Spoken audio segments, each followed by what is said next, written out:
نبی مکرم صلی اللہ علیہ وسلم نے ارشاد فرمایا کہ جو شخص دنیا کے اندر اگر کسی ننگے انسان کو، بے لباس انسان کو، یا وہ انسان جسے لباس کی ضرورت ہو، اگر وہ اسے لباس پہنائے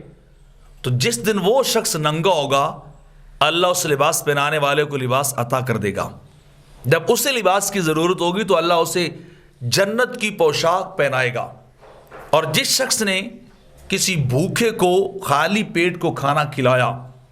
اس کا پیٹ بھرا، اس کی بھوک کا مداوع کیا، تو جب وہ کھلانے والا شخص بھوکا ہوگا تو اللہ دنیا میں کھلائے گئے رزق کے بدلے میں اس شخص کو جو ہے وہ کھانا عطا کرے گا، اس کا بدلہ اسے دے گا۔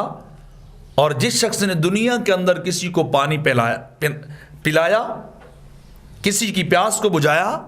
تو جس دن وہ شخص دنیا میں پانی پلانے والا پیاسا ہوگا تو اللہ رب العزت اس شخص کو جنت کی شراب طہورہ عنایت کرے گا۔ جنت کی بہترین شراب، یعنی وہ جام جس کو پی کر انسان کی طبیعت بہل جائے اور جس کے اثرات اس کے دماغ اور اس کی طبیعت اور فزیک پر بڑے اچھے پڑیں گے، اور اس کا ذائقہ اتنا اعلیٰ ہوگا کہ کوئی بندہ اسے امیجن کر ہی نہیں سکے گا کہ اتنا اعلیٰ جام بھی کیا ہو سکتا ہے۔ تو اللہ رب العزت دنیا کے اندر فقیروں اور مسکینوں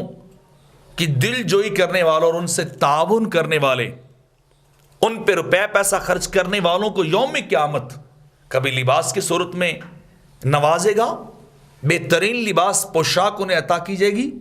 اور کبھی بہترین انہیں کھانے عنایت کیے جائیں گے، اور کبھی ان کے لیے شراب طہورہ کے جام جو ہے وہ عطا کیے جائیں گے۔